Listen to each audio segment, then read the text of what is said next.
How are we doing today, guys? I hope everyone is having a wonderful Wednesday so far. My name is McCry Stuhlin, and here on Crafting with Crow, we work on a current project from Native Crow, Taxidermy and Oddities LLC, while I tell an interesting story of a topic that is on my mind. Here are a few places you could find me. Like me, share me, and subscribe to my channel to keep up with weekly projects and posts. Alright, so today we're going to be working on this deer skull. I already have it fixed in the open mouth position. What we're going to do is put this bottom on it and fill that with some moss and some crystals. And I have this cute little cicada insect that I plan on also placing in its mouth. We're going to put some mushrooms on this and some geode effects, as I love to do, and make this a beautiful natural piece of art.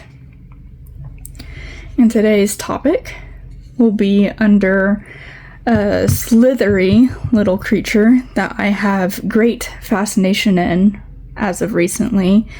I recently purchased one as a pet, and with how interesting they are to me and how much they've captured my attention, I thought to talk about them today.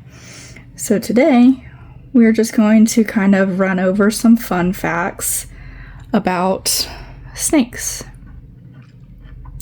So snakes are reptiles. They are a legless reptile, and they are found almost everywhere in the world.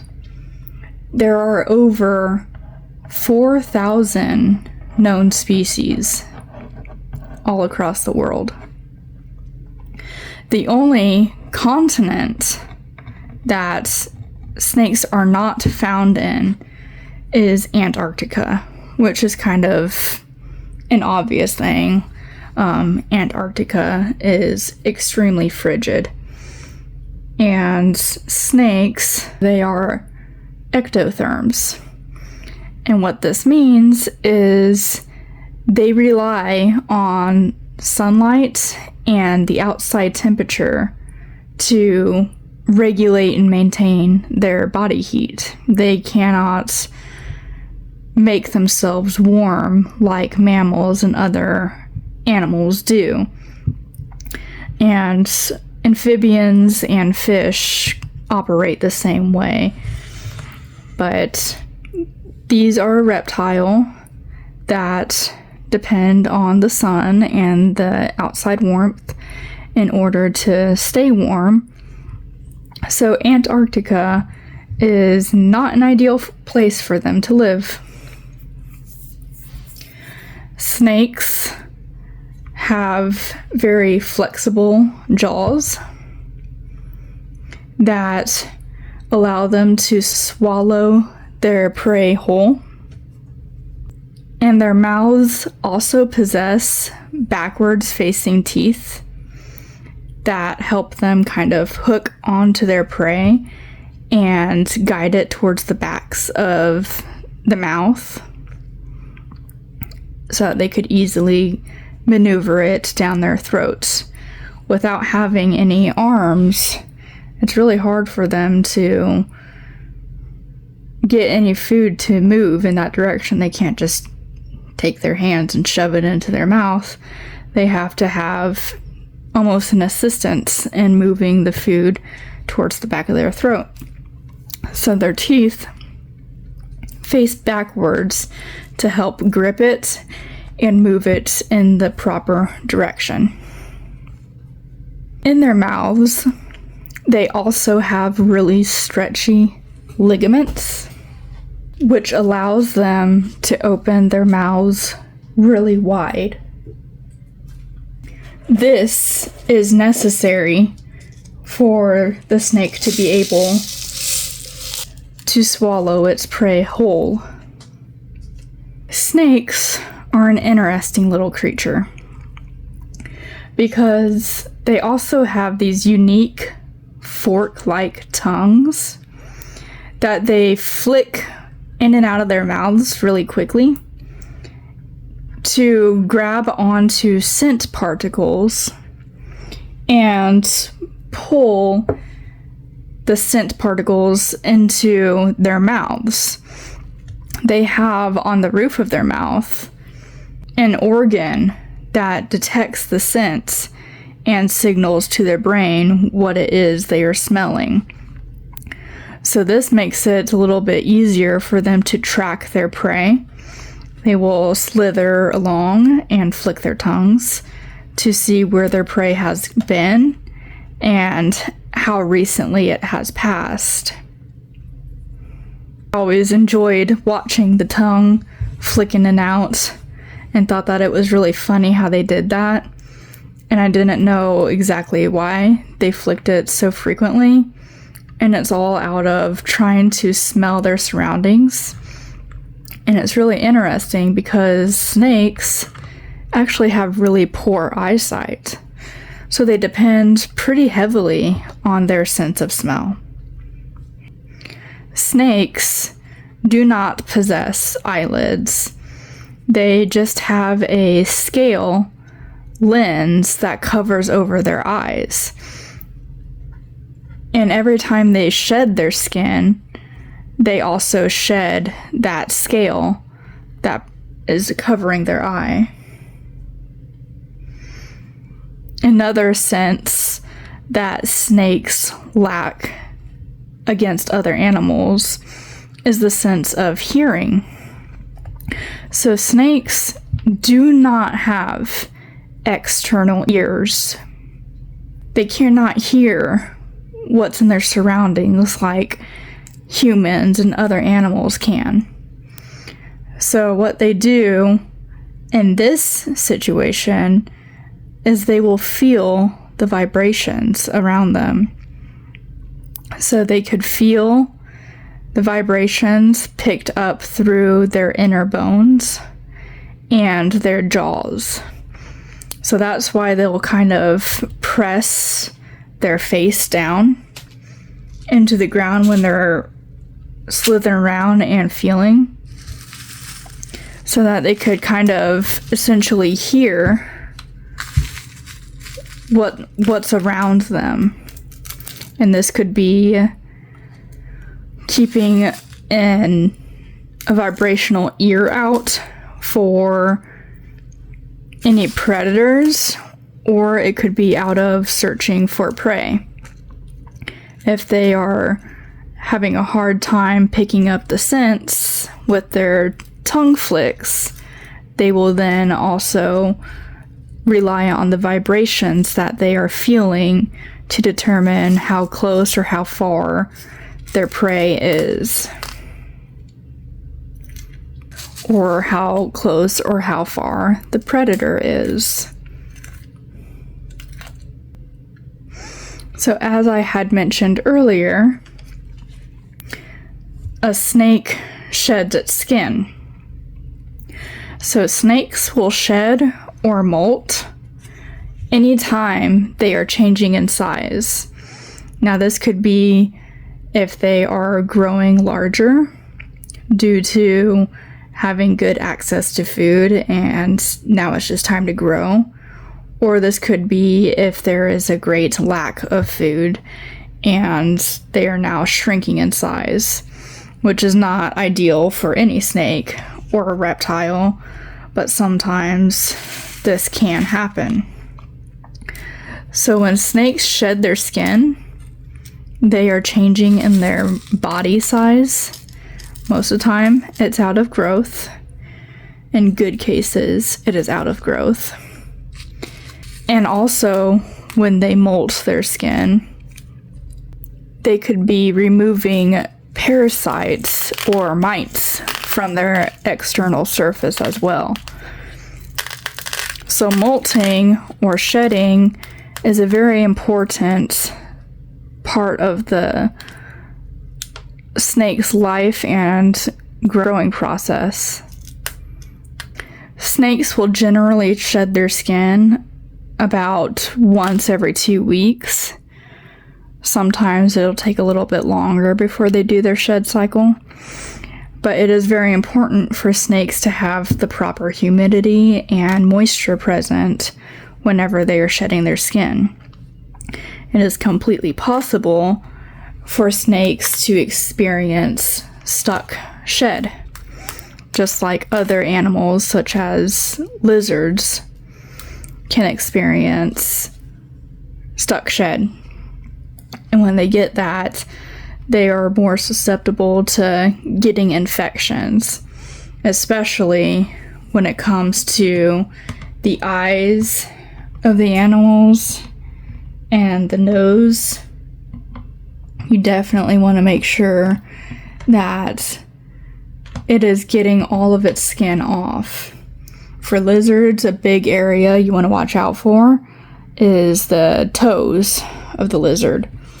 Because if the shed gets stuck in the toes, then it could cut off circulation and the lizard could actually lose those toes. And they are capable of growing back their tails, but they do not always grow back their toes. So definitely keep that in mind if you are a lizard owner. But snake owners, the primary area you need to help them out with and keep an eye on is going to be around the eyes. I had mentioned earlier that they have that single scale that is over their eyelids, or that's over their eyes.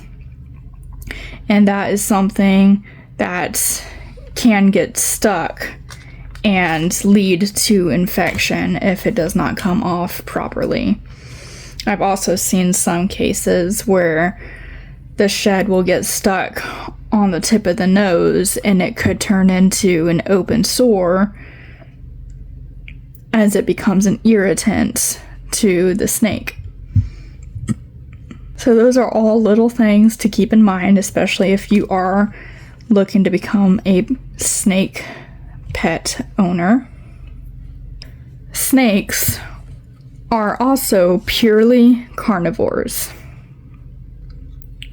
So some of your smaller snakes will either eat small insects or small mammals, or even some small reptiles or amphibians such as smaller lizards or frogs.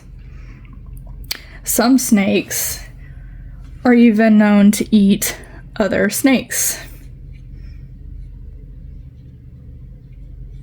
But regardless, all snakes are carnivores. They are not ever going to be herbivores or omnivores. They're never going to eat any plant life. They only ever eat other animals or insects.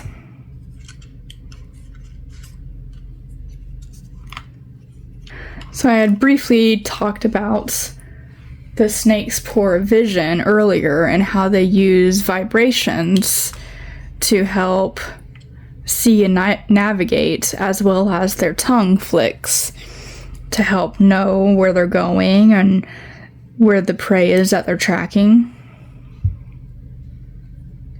Snakes are also very unique in a way where they are capable of picking up on heat sources left behind by prey. So how this works is snakes have these super tiny holes on their heads up by their eyes, and these holes are called pit holes. And how they work is they will pick up on the heat signatures left behind by any prey. So this makes it easy for the snakes to track their prey day or night. So snakes really have multiple ways that they can find their prey or avoid predators. And it is really fascinating that an animal with no arms, no legs, no outer ears, and poor vision is capable of thriving due to these other and heightened senses. So as I had mentioned earlier, snakes can live almost anywhere in the world. The only places they do not live are obviously the Antarctica. And there are also some countries that they cannot live in, such as Iceland, Ireland, Greenland, and New Zealand. So these are also some of those colder climate areas where reptiles, snakes, and amphibians cannot thrive.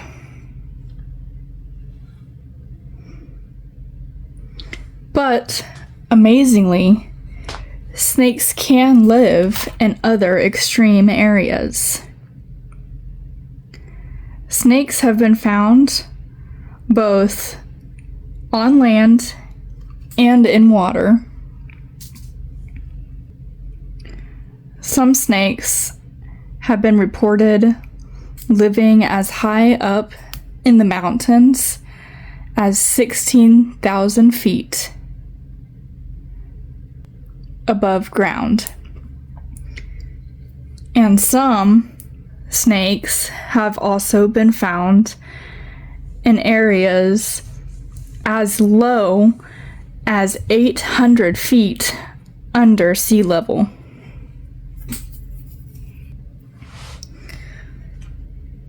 So snakes, they are covered in scales. Their whole body is covered in scales. And these scales act almost as a protective armor for the snakes against predators and other forces of nature. These armored scales also help the snake in gripping onto things. So the snake could use these armored scales to grip onto its prey as it holds onto it to help it guide the prey into its mouth. Or the snake could use these scales to help grip onto a tree branch as it is climbing up a tree. They could even help the snake grab onto the gravel as it's slithering around. The scales serve much more purpose for the animal than what we may think. Not only is it a protective layer against the environment, the predators, the parasites, but it also helps maneuver the snake across the ground or anywhere it's trying to go. So I had mentioned that there are so many different species of snakes, that there are a documented 4,000 known species of snakes. And of all of those snakes, only about 600 of them are venomous, which is still a pretty high number if you really think about it. How many snakes can be a threat? But only about 200 of those snakes have potentially life-threatening bites towards humans. So venomous snakes possess a special set of fangs in their mouths that have these hollow chutes in them where the venom comes out of. Behind those fangs is the venom sac. Now, some of those species of venomous snakes have those venom-carrying fangs in the back of their mouth. But most of the venom-carrying snakes have those two fangs located at the fronts of their mouths. Now, humans have started doing this thing called milking of the snakes. And what they do here is they will take the snake's venom-filled fangs and they will hold them at the edge of a cup and try to get them to release some of the venom. Now, why do they do this? Venom, some snake venom, is actually worth a lot of money. The snake venom can be used in medications for pain, and these snake venoms can also be used to treat humans who have been bitten by snakes. So it's kind of weird that they use their own venom to kind of combat the venom of a snake bite. So as I said, snakes' venom can be expensive depending on the species and the demand for the venom. It can range anywhere between $50 to $5,000 per gram. Again, that's depending on the species of snake and the demand for the venom. There are some snakes, such as the cobra, that are also known for spitting their venom at potential predators. So the cobra, the spitting cobra, is capable of spitting its venom out at someone 4 to 8 feet in distance. And what the snake generally shoots for when it's spitting its venom at its predators is its eyes. So snake venom spat at someone, if it lands in your eyes, it could cause severe damage and even potentially blind the predator. In some cases, even if this venom comes in contact with your skin, it could also leave that blistered and damaged as well. So I've had some people ask in the past, how can you tell the difference between a venomous snake and a non-venomous snake?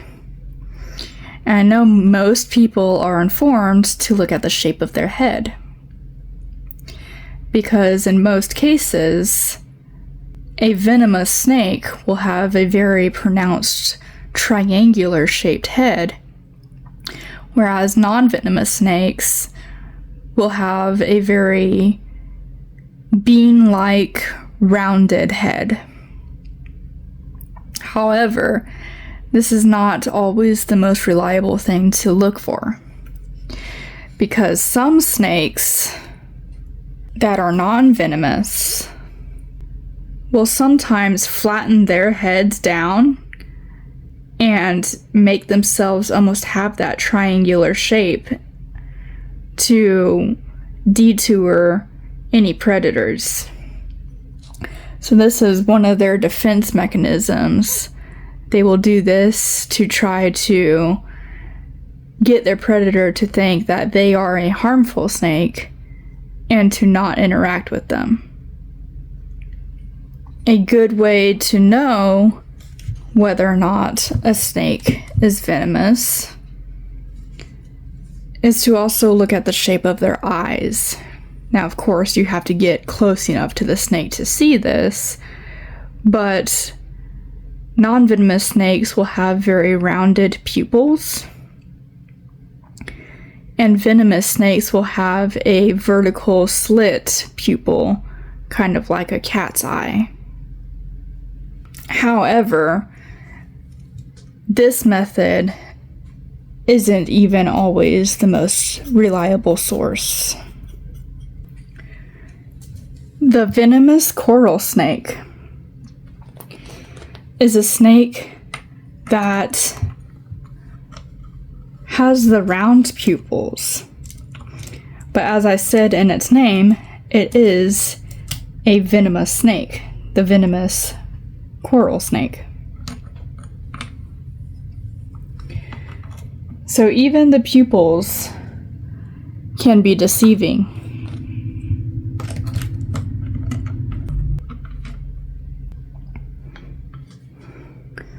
So I guess really the best advice that I could give when identifying the difference between a venomous snake and a non-venomous snake is simply probably just try to know your species. Because getting too close to a snake that you are uncertain about can lead to devastation. I did mention earlier that only about 200 of the 600 venomous snakes that are on Earth are really life-threatening to humans, but it's still best not to test your luck. On average, snakes can live anywhere from 10 to 12 years. But in some species, and in some special cases, snakes can live up to 20 years. So obviously, animals that are kept in captivity do not have to scavenge for food or fight for food or worry about predators getting to them. So in these special cases, snakes are more likely to live longer than those that are found out in the wild. With also having access to food easier being in captivity, some snakes in captivity, given the appropriate amount of space to live, do have the chance and potential to grow larger than those out in the wild who have to search harder for food sources to nourish their bodies. Now, snakes do vary in size depending on the species, and I feel like that's a pretty obvious statement to make. But the largest snake in the world documented is the green anaconda. So, some species of these green anaconda have been recorded reaching over 30 feet in length and 550 pounds. Now that is a massive snake. The only other snake that is almost as big is the reticulated python. And this snake also reaches lengths of 30 feet. However, it's not as big as a round. So because of that, it is considered a smaller snake. The largest captive snake on record actually is a reticulated python. And this python is 22 feet long and weighs 350 pounds. Snakes, when they are born with the instinct to already know how to search for and hunt food. And it's crazy to think about how big some snakes get, because hatchlings are all really small.